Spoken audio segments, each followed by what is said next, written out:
Okay, the next one is coming in for Oral. It's from David Green. And Oral, he says, when you were with the Indians during a rain delay, I gave you my yo-yo, and you put on a show. Do you still yo? This yo-yo doesn't work very well, but I do have a yo-yo. You do have a yo-yo? And I don't have the one he gave me. 30 seconds. I got to get it going here. What I got to do? Okay, we'll make it sleep. What do you want to do? Rock the baby? Rock the baby? Whatever it is, rock the baby. Go ahead. Go to break now. It's not spinning anymore. Still, I'm very All impressed. good.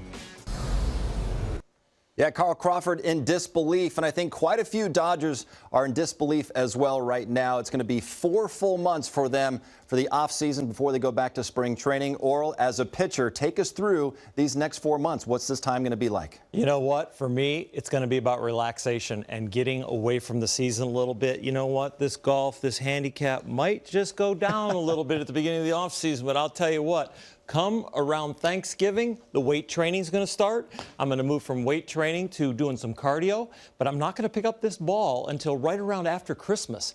And right around after Christmas, the weight training is going to get a little thicker. It's going to get a little heavier. And I'll tell you what, when I pick up this ball, I don't throw to human beings. I throw to a grocery store wall. I go to the manager and I say, can I borrow your wall? Because if I had to throw to human beings, I'd want to impress them and my arm wouldn't be ready to do that.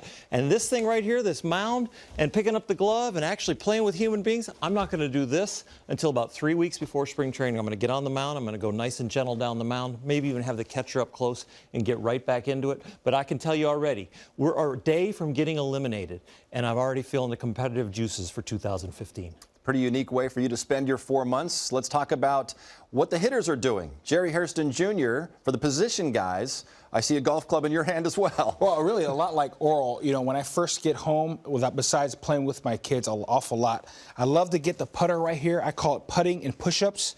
I still make sure I stay in shape, so I play a lot of golf, do a lot of push-ups here, perfect push-up here. And I start doing that. I would say that, push-ups and yoga. So by December 1st, then I start really weight training.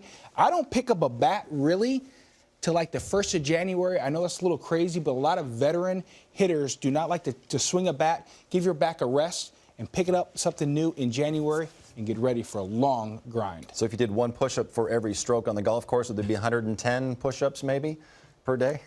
That wasn't very nice. I know it wasn't very nice. All right, well, both of you guys giving us an idea what the next 4 months will be like for the rest of the Dodger players. Drew Butera had a career-high 3 home runs this season and caught his 2nd no-hitter. Wednesday, the guy they call Booty reflected with Alana.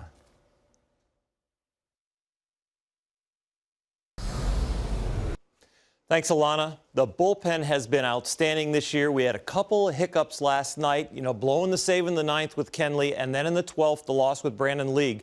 And we want to break down both of these guys in those innings and kind of nitpick a little bit. With Kenley Jansen in the 9th, with his velocity and his stuff, Kenley is an intimidating figure on the mound.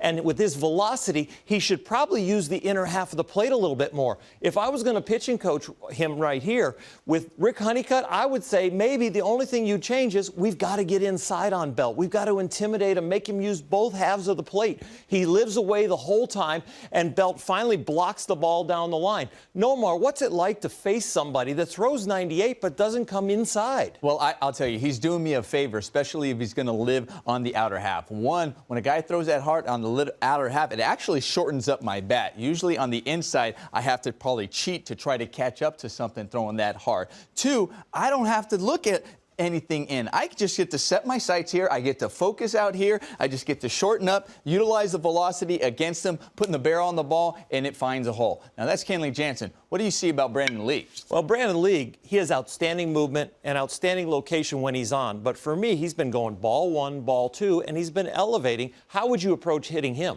Well, noticing that he needs to be elevating, that he's having trouble on the bottom half of the zone, I can eliminate the bottom half of the zone. And that's what I think a lot of hitters are doing right now. Here he is against Montero. Look, upper part of the zone, not the lower half. He's a sinker ball pitcher. A sinker ball pitcher needs to live down on the lower half of the strike zone because we pound that ball into the ground and gets the ground balls. Here's Trumbo once again up in the zone. He's able to smoke that ball into left center and drive in some runs. Then once again, over here in that 12-inning game against Hector Sanchez. Like I said, Brandon League, as a hitter, if I'm facing him, I'm thinking, his unbelievable movement, I don't understand how guys hit him. But because of that, because he can't throw the strikes in the bottom half of the zone, I get to look up, and when a guy has a sinker baller and you look up, it actually has a tendency to flatten out. It doesn't drop. It doesn't dip as much. He needs to establish that bottom half of the strike zone. He needs to get that confidence back because he has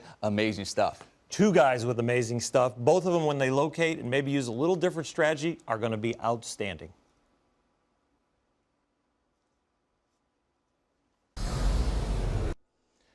'14 exhibition season is getting underway, and these games are important to these guys because they've gone through an awful lot of work to get here. They're healthy, they're ready to go, but those days in spring training at the beginning, they're a little monotonous. No matter how hard you worked in the off season, you never prepare for how much you're on your feet in spring training. Right from the morning, you're starting to stretch.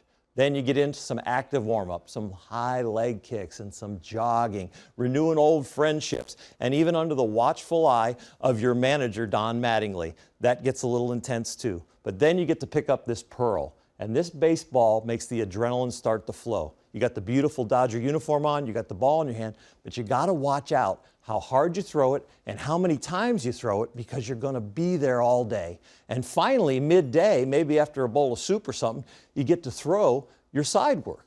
And that side work, at the beginning of the year, you're getting used to your catchers, the signals, the signs. You're renewing that relationship with A.J. Ellis, your battery mate. That relationship with Clayton Kershaw is amazing. Mine was with Sosha and Dempsey, and it was outstanding.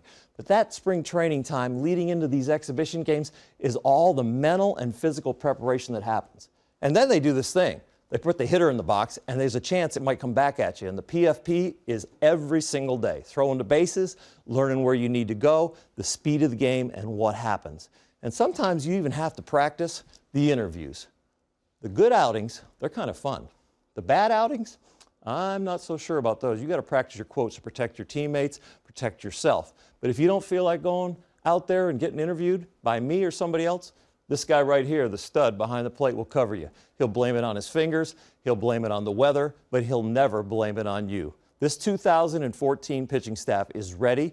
They're excited about these exhibition games, and they're healthy, and it's going to be a lot of fun to watch them prepare for opening day in Australia.